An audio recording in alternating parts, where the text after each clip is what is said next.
Mga anak, nandito ako. Kung naririnig niyo ako, siguro maintindihan niyo ako kung bakit ako ganito. Nasabi ko rin dito kung mga problema natin. Siguro maintindihan niyo ako, yun lang.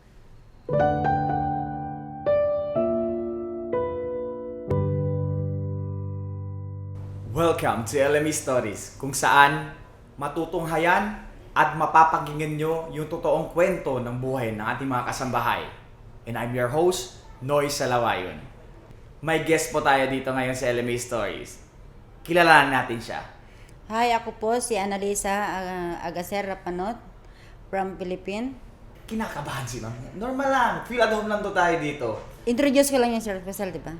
Ha? Introduce ko yung self Opo, okay, pwede yeah. po. Ulit. Okay. Hi, I'm Annalisa Agacer Rapanot from Philippines. Sabihin ko pa yan? Oh, pwede po. Hi, I'm Annalisa Agacer Rapanot from Philippines. I'm 41 years old. I have 5 kids. I'm working before in other country, Saudi, Kuwait, and Lebanon. As well, I'm here in United Emirates. Mano-nosebleed ata tayo kay ate dito kasi English. You're speaking English, madam. So, taga saan sa Pilipinas si Madam Annalisa? Taga Isabela po, sir. Taga Isabela? Yes, sir. Ilocano? Ilocana, sir. Ilocana pala. Sorry. Jakamuatan. So, ilang anak meron po? 5, sir. 5? Yes, sir. Single parent or may asawa? Single parent. Sir. Single parent? Yes, sir. Before ka nag-abroad, madam, ano yung trabaho mo sa Pilipinas? Labandera, sir. Labandera. Yes, sir. Everyday naglalaba ka, no? Yes, sir. Siyempre, nag-aaral pa ba yung mga anak mo? Yes, sir. Until now? Yes, sir. Pero yung isa, sir, no? Kasi nag-asawa na siya, sir. So, ano yung nag-encourage sa'yo para mag-abroad ka? Para sa mga anak ko, sir, kasi meron pang 4 na hindi nakapag-aral, sir, nag-aaral, sir. Kaya, nag-abroad ako ulit para sa kanila, sir. Para makapag-aral sila, makatapos sila sa pag-aaral, sir. Ayan. Yun yung isang dahilan, no? Yes, sir. So, ma'am, hindi na tayo direct to the point na tayo, no? Okay, sir. Bilang isang OFW, alam naman natin yung mga struggles natin, di ba? Yes, sir. Ikaw ba nakaranas ka na medyo dumating ka na sa buhay mo na parang ang bigat ng yung nararamdaman mo or dumating ka naman, may unos na ba, may problema na dumating sa'yo? Yes, sir. Pwede mo bang i-share yan sa amin? Yan yung concern, no, nung nasa Kuwait ako, sir. Yung sabi ko sa anak ko na huwag ka muna mag-asawa, anak, mag-aral ka muna. Pero hindi siya nakinig, sir. Yun, sir, na. Pero parang tumibay ang loob ko doon, sir. Hindi naman ako nanghina nun. Kasi sabi ko, balang araw magsisi din siya. Bale yung pinapakaaral mo, kaya nga di ba Yes, sir. nag-abroad ka kasi gusto mo ipag-aral yung anak mo, pero nagkapag-asawa. Yes, sir. Na-discourage ka ba nung time na yun? Hindi naman, sir. Kasi, yes, sir, umiyak lang ako, sir, kasi di ko akalain na ganun mangyari. Kasi ang alam ko, nag-aaral, sir. Pero hindi ako sumuko, sir. Sabi ko, sige lang, balang araw magsisi din yan. Ganun, sir. Bakit magsisisi? Bakit mo nasabi na magsisisi ka sa bandang huli? Sa hirap ng buhay, sir, maramdaman niya kung gaano kahirap ng buhay kasi nakikita niya yung kalagayan namin, sir. Ayun. Yun yung pumasok sa utak mo, di ba? Yes, sir. Nakikita natin na, lalong-lalo na sa social media, di ba? Yes, Nandun sir. na tayo na parang, yung may mga anak, biniblame nila yung, kasi nga, hindi ako magiging ganito kung nandito ka. Dumating ba sa punto na pinagsabihan ka din ng mga Hindi anak mo? naman, sir, kasi naintindihan naman nila yung sitwasyon namin, sir. Kasi palagi ko namang sinasabihan, sir, kasi ako lang naman ang nagsusupport sa kanila, sir. Constant ba yung communication yung mag-ina? Yes, sir. Lahat sila? Yes, close sir. sa inyo? Yes, sir. Lahat naman siguro pinoprovide mo sa kanila? Yes, sir. Nagpapadala ka? Yes, sir. Hindi naman kung ano yung hinihingi nila na ibibigay mo naman? Yes, sir. Pag kulang yung budget, sir, sa susunod ka na lang. Ganun, sir. Alternate ang pag-ano ko, sir. Para Dumating walang ba sa inggitan. punto na siyempre na-discourage ka na sa una mong anak na hindi Nakatapos, na sir. hindi nakatapos? Na-discourage ka ba sa sarili mo at saka sa mga anak mo na Ay, hindi Hindi naman, sir. Hindi pa. Hindi, Nandun sir. pa rin yung pangarap Nandun mo. pa rin, sir. Kasi ang isip ko, sir, bahala na kayo kung di kayo mag-aral ng mabuti. Isipin nyo yung kalagayan natin ngayon. Ayaw kong maranasan yung naranasan ko. Ganoon ako, sir. Eto, ma'am. Paano kung naging housemaid din yung mga anak mo? Kung siguro, sir, mag-housemaid din sila. Tapos, para maranasan din nila, sir, yung naranasan ko. Kasi ayaw nilang nakinig, sir. So, okay lang talaga sa'yo na Hindi maging naman, sir. housemaid? Hindi naman, sir. Kaya nga ako, nag-sacrifice, sir. Kahit nahirapan ako noon. Nag-sacrifice ako para makapag-aral, sir. So, yun lang naman ang ano ko. Pinakita mo naman sa kanya, Yes, di sir. ba? Yes, sir. Pero kung darating yung punto na hihingi ng tawad at maghihingi ng second chance na pag-aralin siya ulit. Kasi Gusto niya, sir. Gusto niya ulit. Gusto niya ulit. Pero sa sir, wala pa kasi mag-alaga sa anak niya. Kasi maliit, sir. Bilang isa, ina, nandun pa rin kahit may anak na yung mga anak natin, di ba? Nandun Yes, pa rin sir. yung pangarap natin. Yes, sir. Pero pagbibigyan mo ba siya ng pagkakataon? Yes, sir. Humingi talaga siya ng... Yes, sir. Sabi niya, ma, magpa-enroll na ako. Paano yung anak mo na? Sabi ko nga, wala namang mag-aalaga kasi matanda na yung nanay ko, sir. Ano yung maipapayo mo sa kanya kasi humingi ng second chance sa'yo na makapag-aral? Kasi Sir. naranasan niya siguro yung Hirap, yung hirap sir. ng buhay. Yes, sir. Anong maipapayo mo sa kanya bilang isang ina din? Sabi ko, sir, na kung nag-isip ka sana nga noon, hindi sana ganyan yung kalagayan noon. Pero okay lang kasi nakapag-isip ka na ngayon kung gusto mong mag-aral. Kung may mag-aalaga sa anak mo, sige anak, mag-aral ka. Ayun, Nandun sir. pa rin ba yung pangarap mo para sa kanya? Yes, sir. Hindi naman nagbago, sir. Hindi na ba ako kahit na-discourage no? Grabe talaga yung ina, no? Grabe talaga yung pagmamahal ng isang ina, no? Handa ka magsakripisyo para sa kanila. Yung humingi ng chances sa yung anak mo, ano yung naramdaman mo? Naawa din ako, sir. Pero wala namang ibang tutulong sa kanila, sir, kundi lang ako. Sige lang, ma'am. May tissue dyan po, ma'am. Bilang isang ina no, hindi talaga kahit malayo ka na sa anak mo, no? Hindi pa rin nawawala yung pag-asa mo na baka mabago yung kapalaran ng anak mo. Hindi naman, sir. Kasi lagi ko naman silang kinakausap, sir. Advice lagi. Sabi ko, bahala na kayo kung di kayo makinig. Yun lang, sir. Wala na akong ibang ipapamana sa inyo kung di pag-aaral. Makatapos kayo sa pag-aaral, yun lang, sir. Yun talaga yung Kasi- yung main goal mo para sa kanila, no? Yes, sir. Ano yung mensahe kung mapapanood ng anak mo to? Anong mensahe mo sa kanila ngayon?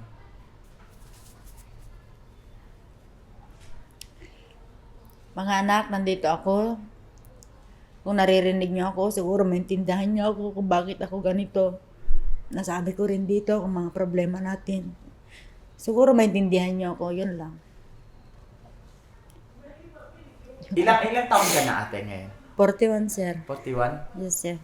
Kahit ganong edad, no, nangangarap ka pa rin para sa anak mo kahit mayroong pamilya na, no? Yes, sir. Sunod na tanong ko sa'yo. Aside sa pangarap para sa mga anak mo, may pangarap ka din ba para sa sarili mo? Meron, sir. Ano yung gusto mong maging?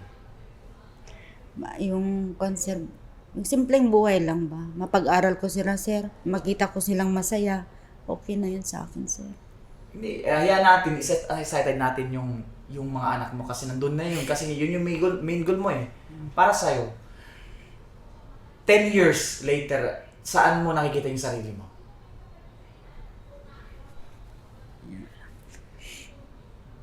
After 10 taon, after 10 years, saan mo nakikita yung sarili mo?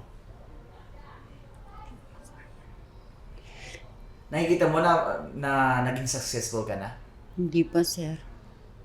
Bakit? Parang ang hina ng self-confidence. Paano mo makakamit yung pangarap mo? Parang nakukulangan ako sa confidence mo eh. Ngayon, 2 years, di ba, tapos ka na? Yes, sir.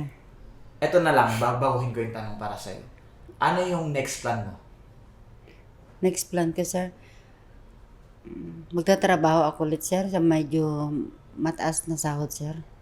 Mataas yung sahod. Yes, sir. Magkano yung ina-expect mo na sahod mo? Mga 4,000 ganun, sir. 4,000, gano'n. Yes. minimum basic, minimum Yes, na yun, no, di ba? Yes, sir. Pero alam naman na natin dito sa Dubai, maraming pintuan na pwedeng magbukas sa'yo. Yes, sir. Maraming opportunity na pwede mong pasukan. Pero yung labanan dito, except sa nakatapos ka ng pag-aaral mo, Yes, sir. experience. Okay, sir. Gaya ng sinabi mo, natapos mo 2 years, di ba? Yes, sir. So, bago pa lang. Bago ka pa lang, no? Yes, sir. Paano mo maipoprove sa amin na kahit baguhan ka pa lang, paano mo maikukumbinsa ko na ibigay yung sahod ko sa'yo na 4,000? Gawin ko po, sir, yung yung trabaho ko, sir, na maayos.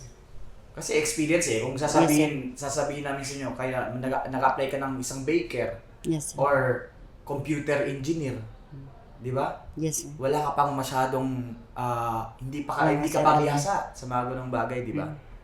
Ano yung kailangan mo? May dumating ba sa punto na gusto mo muna mag-aral? Yes, sir. Pag-aralan ko pang mabuti, sir, ganun. What if, syempre nabilitaan natin, di ba, hindi na lingit sa kalaman yung LME, nagbibigay ng scholarship, di Yes, ba? sir. Nagbibigay sa mga aplikante. Isa yun sa mga pwede mong opportunity na pwede mo.